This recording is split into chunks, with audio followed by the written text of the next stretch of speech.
Let's dive into the discussions shaping the nation. Taoiseach, the lack of urgency in the government's response to the storm was quite bizarre.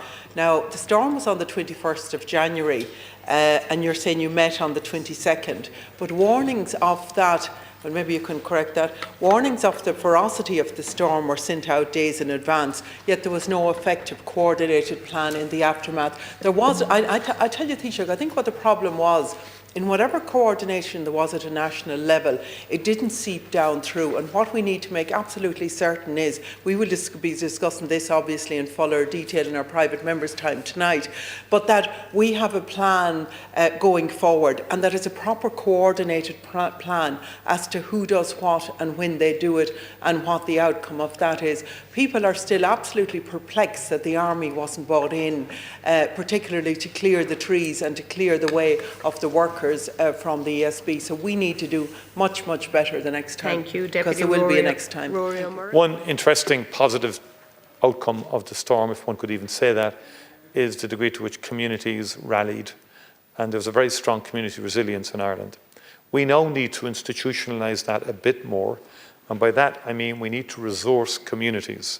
Deputy Daly referenced my visit to Balhadreen. There was a tremendous community focal point there.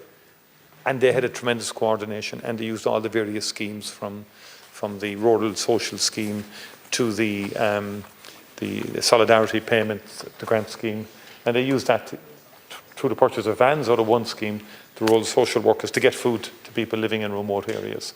So we need, and then the GA clubs and the soccer clubs and rugby, they need to be provided, I think, with generators.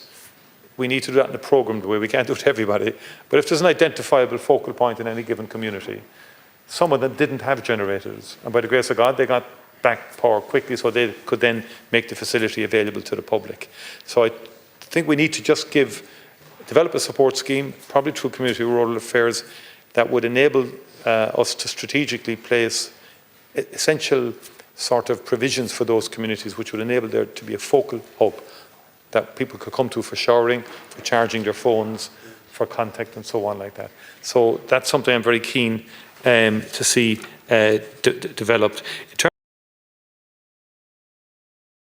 Like, share, and subscribe, and let us know your thoughts in the comments. We'd love to hear from you.